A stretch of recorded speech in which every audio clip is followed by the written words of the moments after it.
Chapter 20. Xenophilius Lovegood. Harry had not expected Hermione's anger to abate overnight, and was therefore unsurprised that she communicated mainly by dirty looks and pointed silences the next morning. Ron responded by maintaining an unnaturally sombre demeanour in her presence as an outward sign of continuing remorse. In fact, when all three of them were together, Harry felt like the only non-mourner at a poorly attended funeral. During those few moments he spent alone with Harry, however, Ron became shamelessly cheery. "Someone helped us," he kept saying. "Someone sent that dough. Someone's on our side. One Horcrux down, mate." Bolstered by the destruction of the locket, they set to debating the possible locations of the other Horcruxes, and even though they had discussed the matter so often before, Harry felt optimistic, certain that more breakthroughs would succeed the first.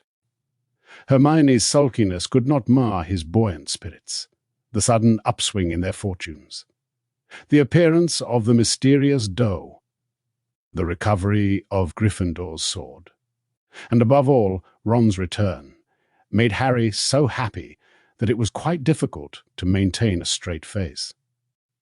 Late in the afternoon, he and Ron escaped Hermione's baleful presence again, and under the pretense of scouring the bare hedges for non-existent blackberries, they continued their ongoing exchange of news.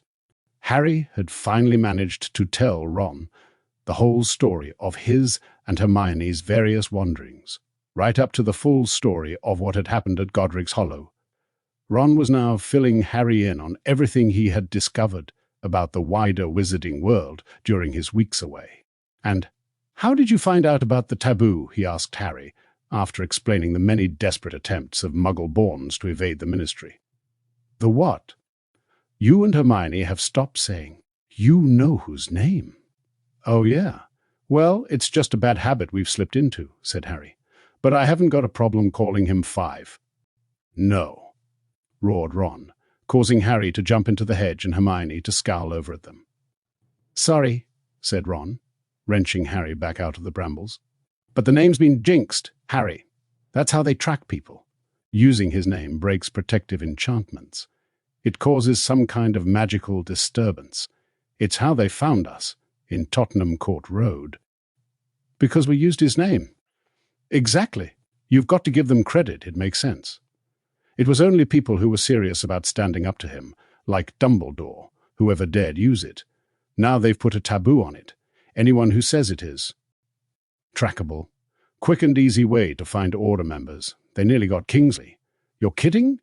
"Yeah, a bunch of Death Eaters cornered him," Bill said, but he fought his way out. "He's on the run now, just like us." Ron scratched his chin thoughtfully with the end of his wand. "You don't reckon Kingsley could have sent that dough? His Patronus is a lynx. We saw it at the wedding, remember?" "Oh, yeah." They moved farther along the hedge, away from the tent and Hermione. "Harry, you don't reckon it could have been Dumbledore?" Ron looked a little embarrassed, but said in a low voice, "Dumbledore. The doe." "I mean, Ron was watching Harry out of the corners of his eyes. He had the real sword last, didn't he?" Harry did not laugh at Ron, because he understood too well the longing behind the question. The idea that Dumbledore had managed to come back to them, that he was watching over them, would have been inexpressibly comforting. He shook his head. "Dumbledore's dead," he said. "I saw it happen. I saw the body. He's definitely gone. Anyway, his Patronus was a phoenix, not a doe." "Patronuses can change, though, can't they?" said Ron. "Tonks's changed, didn't it?" "Yeah, but if Dumbledore was alive, why wouldn't he show himself? Why wouldn't he just hand us the sword?" "Search me," said Ron. "Same reason he didn't give it to you while he was alive? Same reason he left you an old snitch and Hermione a book of kids' stories." "Which is what?" asked Harry, turning to look Ron full in the face, desperate for the answer. "I dunno," said Ron. "Sometimes I've thought, when I've been a bit hacked off, he was having a laugh, or he just wanted to make it more difficult. But I don't think so. Not anymore. He knew what he was doing when he gave me the Deluminator, didn't he? Well, Ron's ears turned bright red, and he became engrossed in a tuft of grass at his feet, which he prodded with his toe He must have known I'd run out on you." "No," Harry corrected him. "He must have known you'd always want to come back." Ron looked grateful, but still awkward. Partly to change the subject, Harry said, "Speaking of Dumbledore, have you heard what Skeeter wrote about him?" "Oh yeah," said Ron at once. "People are talking about it quite a lot." Course, if things were different, it'd be huge news, Dumbledore being pals with Grindelwald. But now it's just something to laugh about for people who didn't like Dumbledore, and a bit of a slap in the face for everyone who thought he was such a good bloke. I don't know that it's such a big deal, though.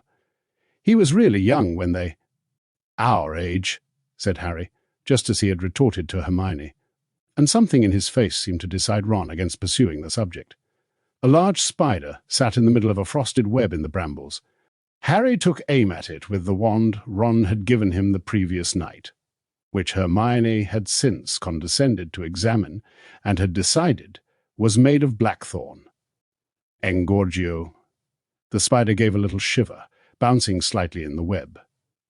Harry tried again. This time the spider grew slightly larger. "Stop that," said Ron sharply. "I'm sorry I said Dumbledore was young, okay?" Harry had forgotten Ron's hatred of spiders. "Sorry, Reducio," the spider did not shrink. Harry looked down at the blackthorn wand. Every minor spell he had cast with it so far that day had seemed less powerful than those he had produced with his phoenix wand. The new one felt intrusively unfamiliar, like having somebody else's hand sewn to the end of his arm. "You just need to practice," said Hermione, who had approached them noiselessly from behind and had stood watching anxiously as Harry tried to enlarge and reduce the spider. "It's all a matter of confidence, Harry." He knew why she wanted it to be all right. She still felt guilty about breaking his wand. He bit back the retort that sprang to his lips, that she could take the blackthorn wand if she thought it made no difference, and he would have hers instead. Keen for them all to be friends again, however, he agreed. But when Ron gave Hermione a tentative smile, she stalked off and vanished behind her book once more. All three of them returned to the tent when darkness fell, and Harry took first watch. Sitting in the entrance, he tried to make the blackthorn wand levitate small stones at his feet, but his magic still seemed clumsier and less powerful than it had done before. Hermione was lying on her bunk reading, while Ron, after many nervous glances up at her, had taken a small wooden wireless out of his rucksack and started to try and tune it. "There's this one program," he told Harry in a low voice, "that tells the news like it really is. All the others are on you-know-whose side and are following the ministry line. But this one, you wait till you hear it. It's great. Only they can't do it every night. They have to keep changing locations in case they're raided, and you need a password to tune in. Trouble is, I missed the last one." He drummed lightly on the top of the radio with his wand, muttering random words under his breath. He threw Hermione many covert glances, plainly fearing an angry outburst, but for all the notice she took of him, he might not have been there. For 10 minutes or so Ron tapped and muttered. Hermione turned the pages of her book, and Harry continued to practice with the blackthorn wand. Finally Hermione climbed down from her bunk. Ron ceased his tapping at once. "If it's annoying you, I'll stop," he told Hermione nervously. Hermione did not deign to respond, but approached Harry. "We need to talk," she said. He looked at the book still clutched in her hand. It was the Life and Lies of Albus Dumbledore.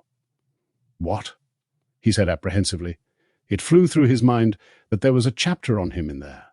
He was not sure he felt up to hearing Rita's version of his relationship with Dumbledore. Hermione's answer, however, was completely unexpected. "I want to go and see Xenophilius Lovegood." He stared at her. "Sorry. Xenophilius Lovegood, Luna's father. I want to go and talk to him." Why?" She took a deep breath, as though bracing herself, and said, "It's that mark, the mark in Beedle the Bard. Look at this." She thrust the Life and Lies of Albus Dumbledore under Harry's unwilling eyes, and he saw a photograph of the original letter that Dumbledore had written Grindelwald, with Dumbledore's familiar thin, slanting handwriting. He hated seeing absolute proof that Dumbledore really had written those words, that they had not been Rita's invention. "The signature," said Hermione. "Look at the signature, Harry," he obeyed. For a moment he had no idea what she was talking about, but looking more closely with the aid of his lit wand, he saw that Dumbledore had replaced the A of Albus with a tiny version of the same triangular mark inscribed upon the tails of Beedle the Bard. "Oh, what are you?" said Ron tentatively. But Hermione quelled him with a look and turned back to Harry. "It keeps cropping up, doesn't it?" she said.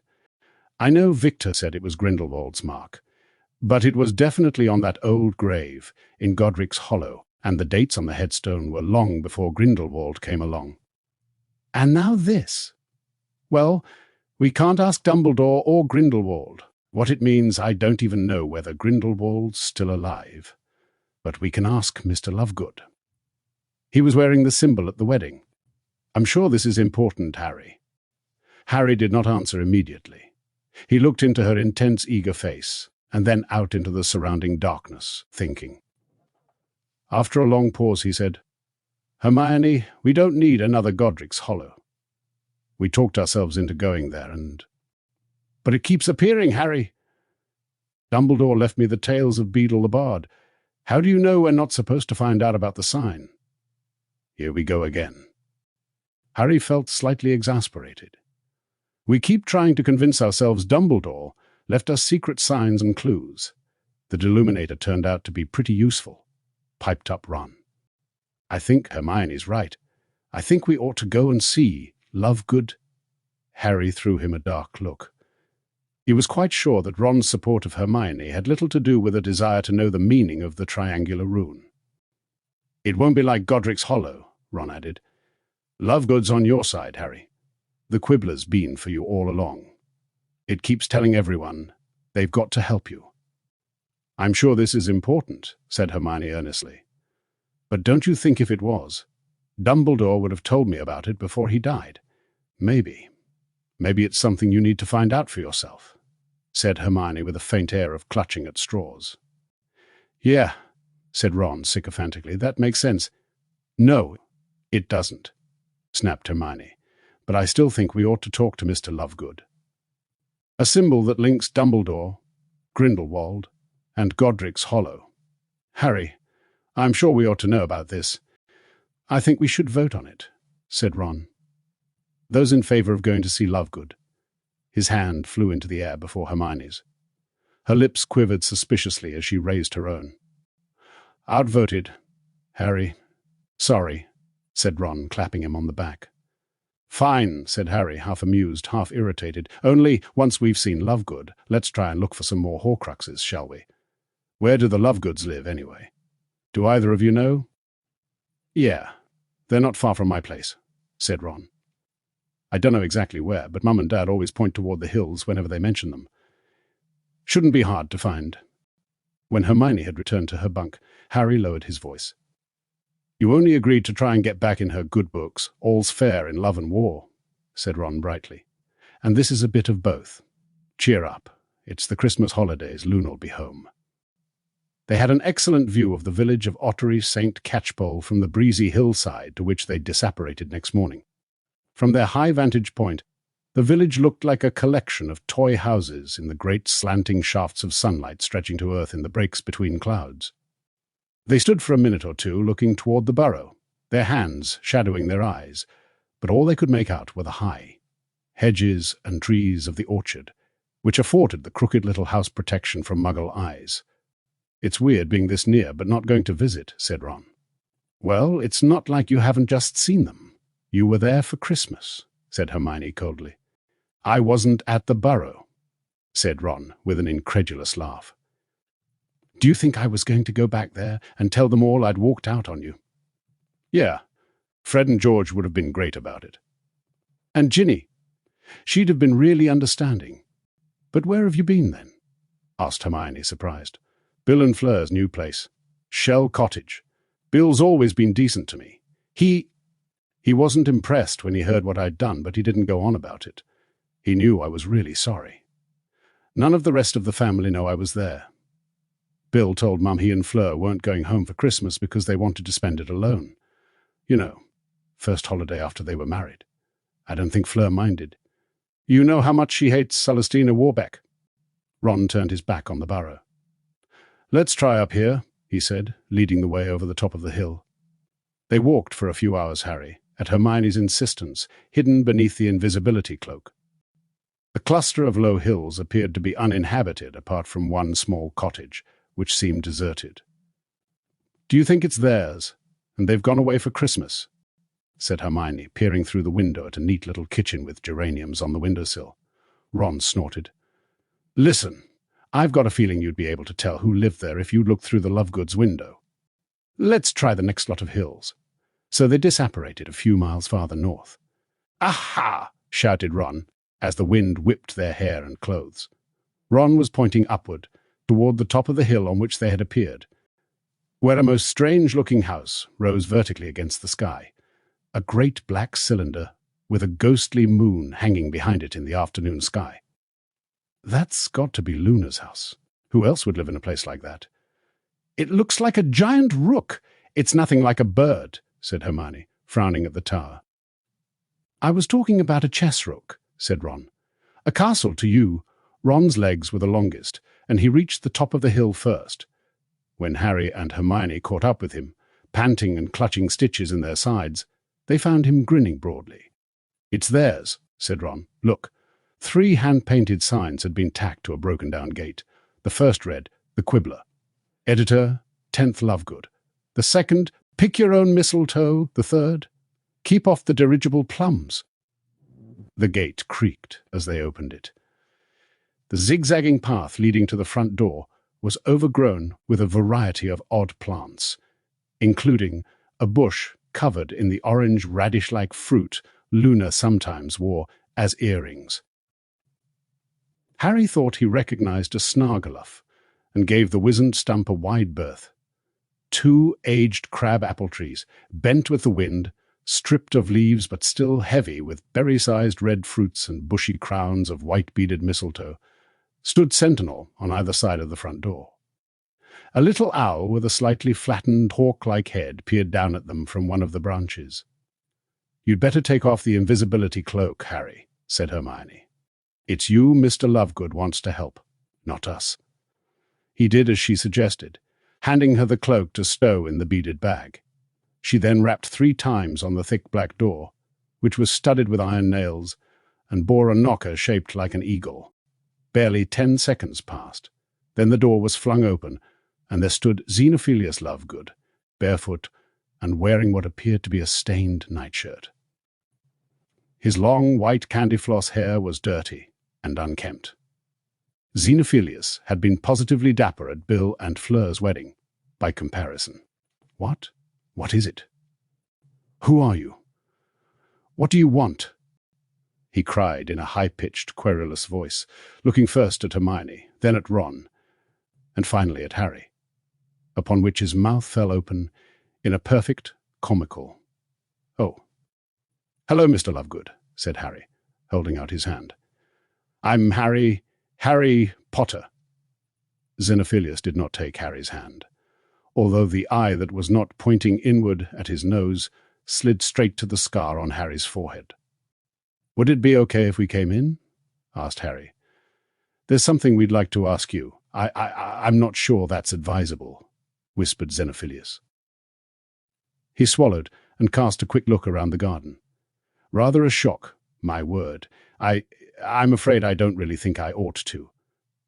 "It won't take long," said Harry, slightly disappointed by this less than warm welcome.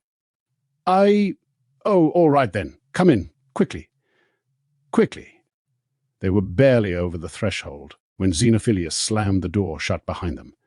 They were standing in the most peculiar kitchen Harry had ever seen. The room was perfectly circular, so that it felt like being inside a giant pepper pot. Everything was curved to fit the walls, the stove, the sink, and the cupboards, and all of it had been painted with flowers, insects, and birds in bright primary colors. Harry thought he recognized Luna's style. The effect, in such an enclosed space, was slightly overwhelming. In the middle of the floor, a wrought-iron spiral staircase led to the upper levels. There was a great deal of clattering and banging coming from overhead. Harry wondered what Luna could be doing. "You'd better come up," said Xenophilius, still looking extremely uncomfortable, and he'd led the way. The room above seemed to be a combination of living room and workplace, and as such, was even more cluttered than the kitchen. Though much smaller and entirely round, the room somewhat resembled the room of requirement on the unforgettable occasion that it had transformed itself into a gigantic labyrinth comprised of centuries of hidden objects. There were piles upon piles of books and papers on every surface, delicately made models of creatures Harry did not recognize. All flapping wings or snapping jaws hung from the ceiling. Luna was not there. The thing that was making such a racket was a wooden object covered in magically turning cogs and wheels.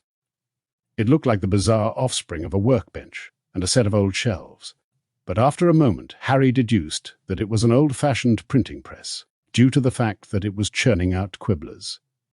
"Excuse me," said Xenophilius, and he strode over to the machine, seized a grubby tablecloth from beneath an immense number of books and papers, which all tumbled onto the floor, and threw it over the press, somewhat muffling the loud bangs and clatters. He then faced Harry. "Why have you come here?" Before Harry could speak, however, Hermione let out a small cry of shock. "Mr. Lovegood." "What's that?" She was pointing at an enormous grey spiral horn, not unlike that of a unicorn, which had been mounted on the wall, protruding several feet into the room.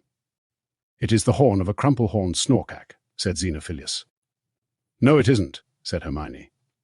"Hermione," muttered Harry, embarrassed. "Now's not the moment." "But Harry, it's an erumpent horn. It's a Class B tradable material, and it's an extraordinarily dangerous thing to have in a house." "How do you know it's an erumpent horn?" asked Ron, edging away from the horn as fast as he could, given the extreme clutter of the room. "There's a description in Fantastic Beasts, and where to find them." "Mr. Lovegood, you need to get rid of it straight away. Don't you know it can explode at the slightest touch?" "The crumple-horned snorkack," said Xenophilius very clearly, a mulish look upon his face, "is a shy and highly magical creature, and its horn." "Mr. Lovegood, I recognize the grooved markings around the base. That's an erumpent horn, and it's incredibly dangerous. I don't know where you got it."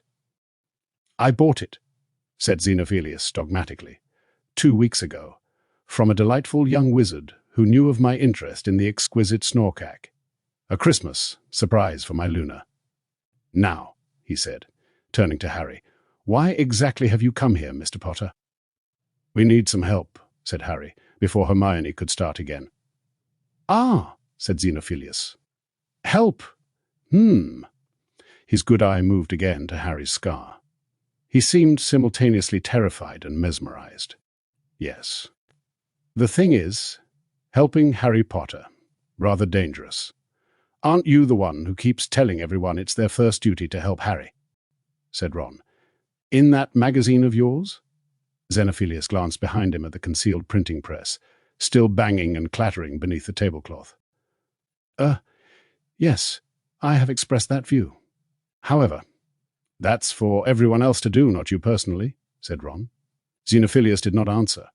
He kept swallowing, his eyes darting between the three of them. Harry had the impression that he was undergoing some painful internal struggle. "Where's Luna?" asked Hermione. "Let's see what she thinks." Xenophilius gulped. He seemed to be steeling himself.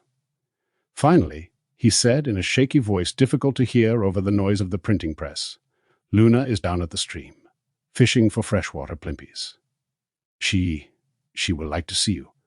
I'll go and call her and then—" "Yes, very well. I shall try to help you." He disappeared down the spiral staircase, and they heard the front door open and close. They looked at each other. "Cowardly old wart," said Ron.